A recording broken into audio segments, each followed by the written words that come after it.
नमस्कार दोस्तों, स्वागत है आपका हमारे चैनल फिल्मी वाणी पर। दोस्तों, जैसा कि आप जानते हैं कि आज के समय में बॉलीवुड किस दौर से गुजर रहा है। आज बॉलीवुड को उसी की ऑडियंस क्रिटिसाइज कर रही है। साथ ही साथ इसका असर बॉक्स ऑफिस पर भी साफ तौर पर देखने को मिल रहा है। जहां 83 जैसी फिल्म बॉक्स ऑफिस पर औंधे मुंह गिर रही है, वहीं पुष्पा जैसी फिल्म यहां रुकने का नाम नहीं ले रही। निश्चित ही ये बॉलीवुड का सबसे बुरा दौर है। एक के बाद एक ऐसा कुछ होता जा रहा है जिससे बॉलीवुड को संभलने तक का समय नहीं मिल रहा। पहले भी ऐसे कई दौर आए हैं जहां फिल्म से लेकर एक्टर्स तक का बाइकआउट हुआ है, लेकिन ये चीज सिर्फ अखबार के पन्नों तक ही सीमित रह जाती थी। थिएटर गोइंग ऑडियंस थिएटर जाती थी और फिल्में भी देखती थी, लेकिन आज सोशल मीडिया के इस दौर में ऑडियंस में यूनिटी साफ तौर पर देखने को मिल रही है। अगर उन्हें किसी बात से आपत्ति है तो उसका असर बॉक्स ऑफिस पर भी साफ तौर पर पड़ रहा है। ऐसे में सालों से अच्छा कंटेंट बना रही साउथ फिल्मों को उनकी सही पहचान भी मिलती जा रही है। अब तो मेकर्स ये भी नहीं कह सकते कि थिएटर्स बंद है, कोविड के चलते फिल्में नहीं चल रही। अगर पुष्पा 100 करोड़ का आंकड़ा पार कर सकती है तो आपकी फिल्में क्यों नहीं। ये बहुत अफसोसजनक है कि सूर्यवंशी को छोड़कर आप किसी भी फिल्म को क्लीन हिट नहीं कह सकते। अंतिम, बंटी और बबली 2, सत्यमेव जयते, चंडीगढ़ करे आस्की और 83 जैसी लगभग सारी ही फिल्में बॉक्स ऑफिस पर औंधे मुंह गिरी। उधर साउथ में अखंडा, पुष्पा, अन्नाथे, मानाडू और डॉक्टर जैसी दर्जनों फिल्में हैं जिनको इस दौर में भी बॉक्स ऑफिस पर सफलता देखने को मिली। साउथ फिल्में कोविड की सिचुएशन के बीच कोविड प्रूफ बनकर उभरी हैं। ऐसे में ये साफ है कि कमी बॉलीवुड में है, कमी इनकी स्टोरी सिलेक्शन में है और इनके एग्जीक्यूशन में है। आज की तारीख में बॉलीवुड को क्रिटिसाइज करने वाले लोगों की संख्या काफी लंबी है। हर कोई खामियों पर बात करता है, कोई भी उन चीजों पर बात नहीं करता जिससे बॉलीवुड की एक्चुअल इमेज बदल सकती है। आज हम आपको बॉलीवुड के इतिहास से रूबरू करवाएंगे, चर्चा करेंगे 80 और 90 के दशक के कुछ इंस्टेंट की, साथ ही साथ प्रेजेंट सिचुएशन की बात करते हुए हम इस बात पर चर्चा करेंगे कि अब बॉलीवुड को क्या करना चाहिए और क्या नहीं करना चाहिए।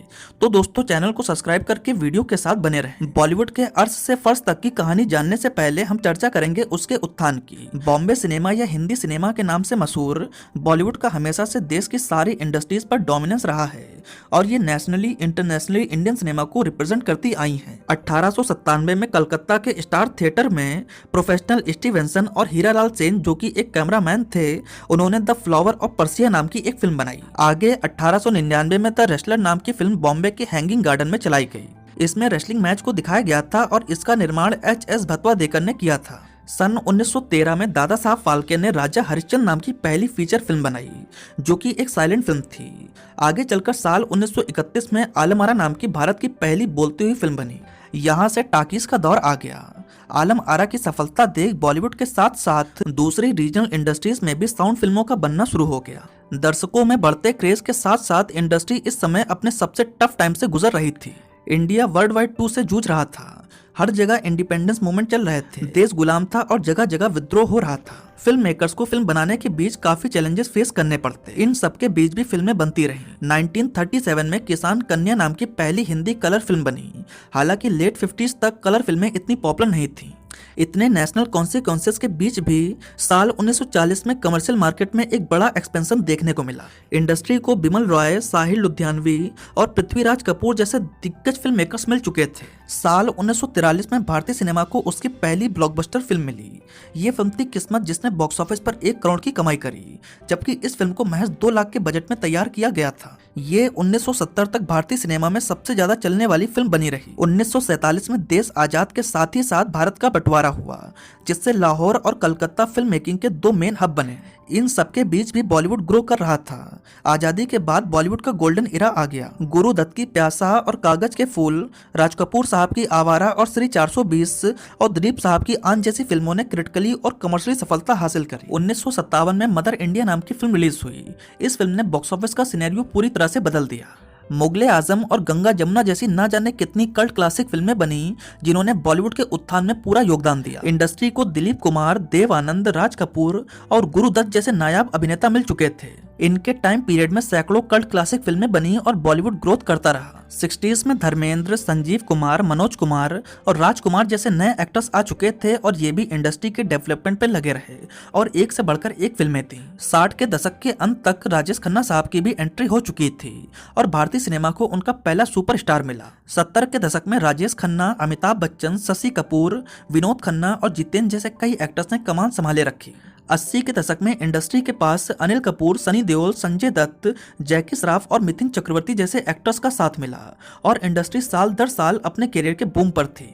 90s में अजय देवगन, अक्षय कुमार, सुनील शेट्टी, सलमान खान, आमिर खान, शाहरुख खान और गोविंदा जैसे एक्टर्स का साथ मिला और बॉलीवुड के कई हीरो इस समय अपने करियर के पीक पर थे। टेक्निकली, कमर्शियली और क्रिटिकली हर तरीके से बॉलीवुड ग्रो करता गया। बॉलीवुड के खाते में एक से बढ़कर एक फिल्में रहीं जिनको राष्ट्रीय से लेकर अंतर्राष्ट्रीय स्तर तक सराहना मिली। अर्ली 2000 के बाद का तो आपको मालूम ही होगा। इस बीच बॉलीवुड सबसे बड़ी फिल्म इंडस्ट्री के रूप में उभर कर आ चुकी थी और सबसे ज्यादा मार्केट इसी का था। दूसरी रीजनल इंडस्ट्रीज में बॉलीवुड की फिल्मों के रीमेक बनते थे। 80 और 90 के दशक में भी बॉलीवुड पर कई दाग लगे। कई बार बायकॉट बॉलीवुड के भी नारे लगे। पहला इंसिडेंट तब हुआ जब परवीन बॉबी ने अमिताभ बच्चन पर अटेम्प्ट टू मर्डर का आरोप लगाया था। उस समय बिग बी की भारी आलोचना हुई थी। तब बॉलीवुड से लेकर अमिताभ बच्चन को बैन करने की बात सामने आई थी। हालांकि बाद में बिग बी इनोसेंट साबित हुए।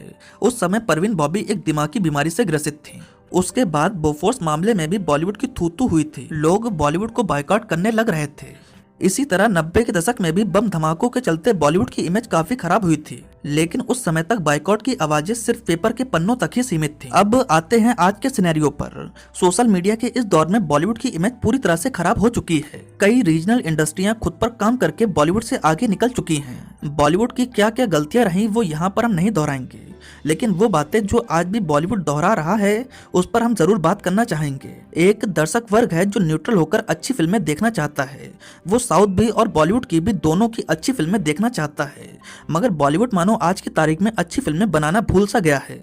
बॉलीवुड की 10 में से 8 फिल्में किसी न किसी फिल्म की या तो रीमेक होती हैं या तो इंस्पायर्ड होती हैं। इस समय पब्लिक बॉलीवुड से एक्सपेक्ट कर रही है कि वे कुछ अच्छे कंटेंट की फिल्में दें और खासकर रीमेक फिल्मों से दूर रहें। इसके बावजूद भी बॉलीवुड 2022 में अपने दर्जनों रीमेक प्रोजेक्ट्स की अनाउंसमेंट कर चुका है। अगर कुछ नया बनता भी है तो उसमें क्रिएटिविटी के नाम पर सिर्फ नग्नता ही फैलाई जा रही है। क्या चंडीगढ़ करे आस्की और बधाई दो जैसे ही प्रोजेक्ट बचे हैं क्या इनके पास?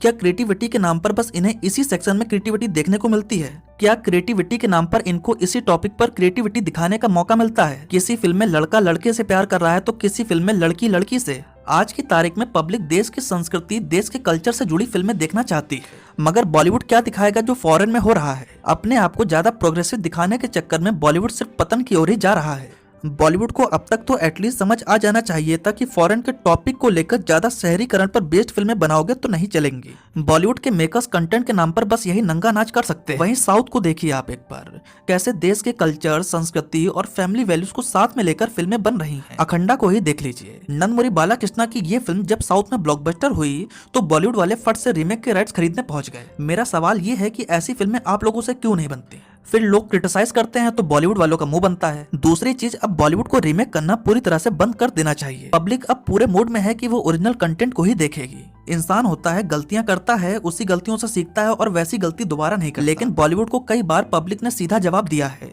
इसके बावजूद बॉलीवुड वही गलतियां दोहरा रहा है जिसके लिए उसको क्रिटिसाइज किया जाता है। ये बड़े फैक्टर्स हैं जिसके चलते यहाँ की फिल्में नहीं चल रही। इसके अलावा भी बहुत से फैक्टर्स हैं जिस पर हम ऑलरेडी अपने कई वीडियोस में बात कर चुके हैं। हम मानते हैं बॉलीवुड का बुरा दौर चल रहा है, सबसे कठिन समय से गुजर रहा है।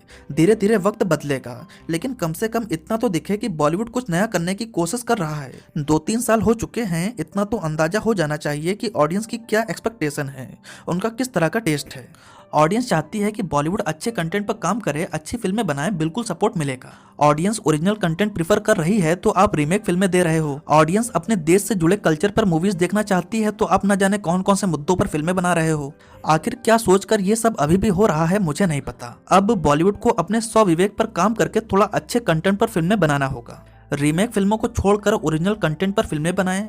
ऐसी फिल्में बनाएं जिसमें देश के कल्चर, देश की संस्कृति को दिखाया जाए और हमें प्राउड फील हो। कम से कम साउथ से ही कुछ सीख लें। साउथ फिल्मों को आज की तारीख में जो इतना प्यार और सपोर्ट मिल रहा है उसकी यही वजह है कि वहाँ की फिल्मों में फैमिली वैल्यूज, देश के ट्रेडिशन को काफी अच्छे से महत्व दिया जाता है। खैर, मैं अपनी ये बात यहीं पर खत्म करता हूँ।